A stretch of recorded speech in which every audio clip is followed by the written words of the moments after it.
నమస్తే. Welcome to Suman TV. నేను మీ యామ్ని. ప్రస్తుతం మనతో ఉన్నారు ప్రముఖ ఆధ్యాత్మికవేత్త, జ్యోతిష రత్న శ్రీమతి కోనాల భాగ్యలక్ష్మి రెడ్డి గారు ఉన్నారు. అమ్మతో మాట్లాడి మనకున్న సందేహాలు అనేది అడిగి తెలుసుకుందాం. నమస్తే అమ్మా. నమస్తే అమ్మా. అమ్మ, మీరు ప్రతి నెల అంటే 12 రాశుల వారికి సంబంధించి విషయాల గురించి తెలియజేస్తారు కాబట్టి ఈ నెలలో అసలు జూన్ మంత్లో 12 రాశుల వారికి ఏ విధంగా ఉంటుంది, అలానే వాళ్ళకి సంబంధించిన పరిహారాలు కూడా మాకు తెలియచేయాలమ్మా మీరు.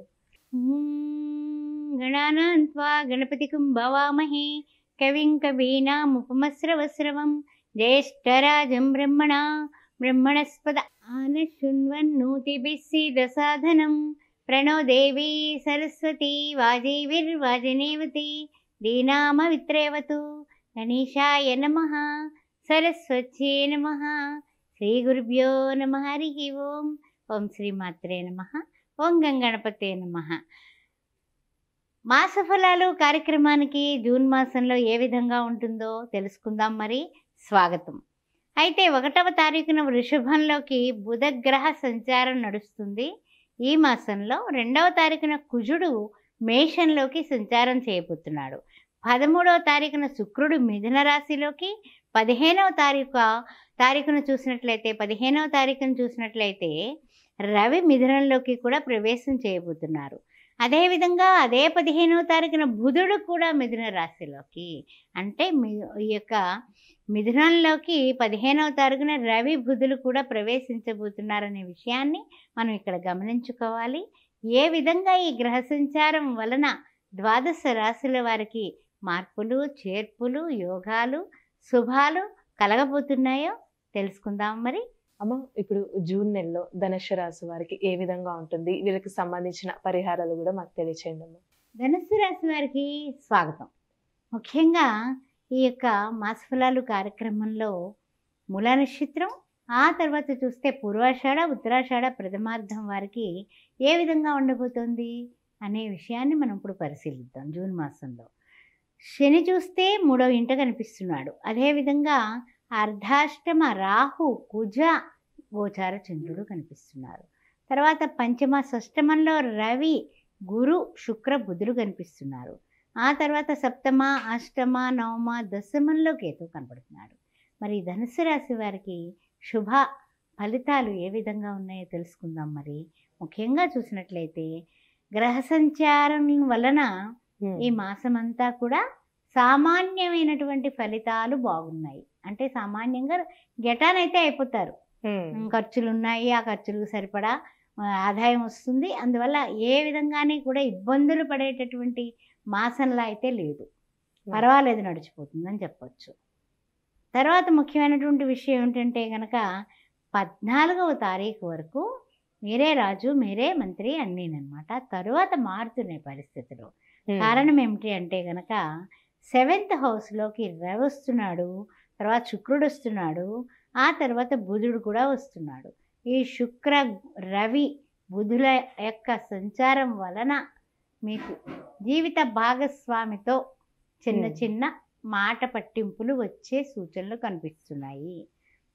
అదేవిధంగా అన్నీ ఉన్నాయి అన్నట్టుగా మీరు అన్ని సౌకర్యాలు ఉన్నా, అన్ని రకాలుగా బాగున్నా ఆలోచనలు సక్రమమైనటువంటి మార్గంలోకి వెళ్ళక జీవిత భాగస్వామితో కానీ, భాగస్వామి వ్యాపారంలో కానీ కొంతవరకు చిన్న చిన్న ఒడిదుడుకులు పడేటటువంటి అవకాశం కనిపిస్తుంది.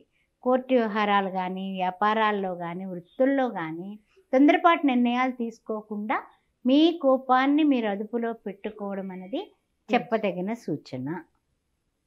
అలానే ఆర్థికంగా ఏ విధంగా ఉండొచ్చమ్మా వీళ్ళకి?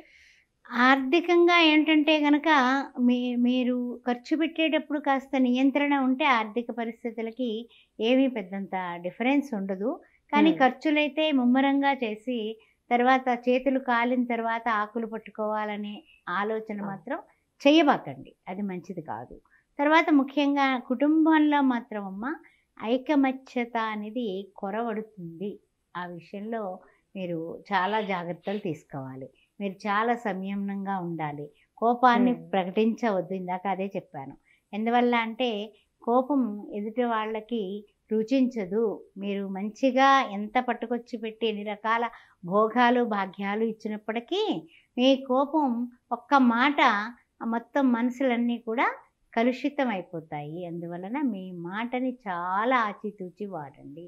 కోపాన్ని మీరు జాగ్రత్త పెట్టుకోండి. ఆ విషయం చెప్పదగిన సూచన. తర్వాత ఇంకొక మన విషయం ఏమిటంటే గనక పని ఒత్తిళ్ళు అందరికీ ఉంటాయండి. పని ఒత్తిడి ఎవరికి లేదు చెప్పండి? అందరికీ ఉంటాయి. వ్యాపారంలో ఉన్నవాడికి ఉండదా? వ్యవసాయంలో ఉన్నవాడికి ఉండదా? అదేవిధంగా యంత్రాల దగ్గర పనిచేసే కార్మిక సోదరులకు ఉండదా? ప్రతి ఒక్క పాత్రికేయులకు ఉండదా? రాజకీయ నాయకులకు ఉండదా? ప్రతి ఒక్కళ్ళకి వృత్తుల్లో ఉన్న వాళ్ళకి ఉండదా? అందరికీ టెన్షనే. టెన్షన్ లేనివాడు ఎవడున్నాడు? అయితే కుటుంబానికి మీరు సమయం కేటాయించకపోవడం వల్ల కుటుంబంలో వాళ్ళు మీకు ఇచ్చే గౌరవాన్ని తగ్గిస్తారు. జాగ్రత్త జాగ్రత్త. తర్వాత విషయానికి వచ్చినట్లయితే కనుక ఖర్చులు పెరగడం వల్ల రేపు ఇచ్చేస్తాను రా కొంచెం ఉంటే సర్దుబాటు చెయ్యి అని అడగడం, ఆ తర్వాత చేబదుళ్ళు లాంటివి ఎక్కువ చేస్తూ ఉంటారు. దాని వలన తర్వాత మీరు తిప్పలు పడతారు. ఇంకంతకన్నా నేను చెప్పాల్సింది ఏముంది చెప్పండి? అప్పుడు తీయగా అప్పు చేస్తాం. మన చెయ్యి ఇలా ఉంటుంది, ఇచ్చేవాడు చెయ్యి అలా ఉంటుంది. ఆ తర్వాత మనం సరిగా టైంకి ఇవ్వకపోతే వాడు వచ్చి నిందలు నిష్ఠూరాలు ఇష్టం వచ్చిన అవాకులు చవాకులు అన్నీ కూడా మన ఎత్తి మీద కుమ్మరిస్తాడు. అప్పుడు ఎవరు బాధపడతారు? మీరేగా. అందుకని జాగ్రత్తగా ఉండండి. అలానేమో ఇప్పుడు కోర్టు సమస్యలు ఉన్న వాళ్ళకి ఏ విధంగా ఉంటుంది ఈ జూన్ నెలలో ధనుసు రాశి వారికి? కొంచెం ఏంటంటేనమ్మా ఒకటేనమ్మా, కోర్టు సమస్యల విషయంలో కూడా వాయిదాలు అడగడమే మంచిది. మన టైం బాగోనప్పుడు మనకి సక్సెస్ రేట్ ఉండదు. దానివల్ల కూడా తర్వాత ఇబ్బందులు పడేటటువంటి అవకాశం ఉంది. అందువల్ల వీలైతే కనుక వాయిదా తీసుకోవడమే మంచిది. తర్వాత ఏంటంటే స్వయం నిర్ణయాలు తీసుకోకుండా పెద్దవాళ్ళు శ్రేయోభిలాషులు కుటుంబ సభ్యుల్ని కూర్చోబెట్టి ఈ విషయం ఎలా ఉంది అని మాట్లాడుకోవడానికి ప్రయత్నాలు చేసి అప్పుడు మీరు సక్సెస్ అవ్వేటటువంటి విషయం కనపడుతుంది. అందుకని కొంచెం కుటుంబ సభ్యులతో కాస్తంత సమన్వయం, ఓపిక, ఓర్మి, తర్వాత క్షమా హృదయం ఇవన్నీ కూడా మీరు పెంపొందించుకుంటే అన్ని విషయాలు అన్ని మార్గాలు కూడా మీకు సుగమం అవ్వడానికి అవకాశం కనపడుతుంది. ఆరోగ్యం జాగ్రత్త జాగ్రత్త జాగ్రత్త. ఈ రాశి వారికి ఇంకా పరిహారాలు అంటే ఏం చేసుకుంటే మంచిదమ్మా ధనుసు రాశి వారికి? సూర్య నమస్కారాలు అనేది చాలా మష్టమ్మా. రవి మిత్ర సూర్య కథ అనేసి చదువుకోవడం. తర్వాత ఆదిత్య హృదయం పుణ్యం సర్వశత్రు వినాశనం. ఆదిత్య హృదయాన్ని రోజు వినండి, చదవండి. ఎందుకంటే యుద్ధం సమయంలో రాముల వారు లాంటి వాడే ఆ అగస్త్య మహర్షి ఉపదేశిస్తే ఆదిత్య హృదయాన్ని పారాయణ చేసి రావణుడిని సంహరించాడు. అంతటిది కష్టాలు నష్టాలు ఏముంది తీసేయాలంటే మీరు ఆదిత్య హృదయం వినండి, చదవండి, సూర్యారాధన బాగా చేయండి.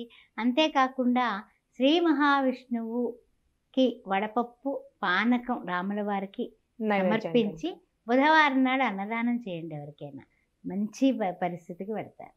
చాలా చక్కగా తెలియజేస్తారమ్మా. ధన్యవాదాలు. ఓం శ్రీ మాత్రే నమః.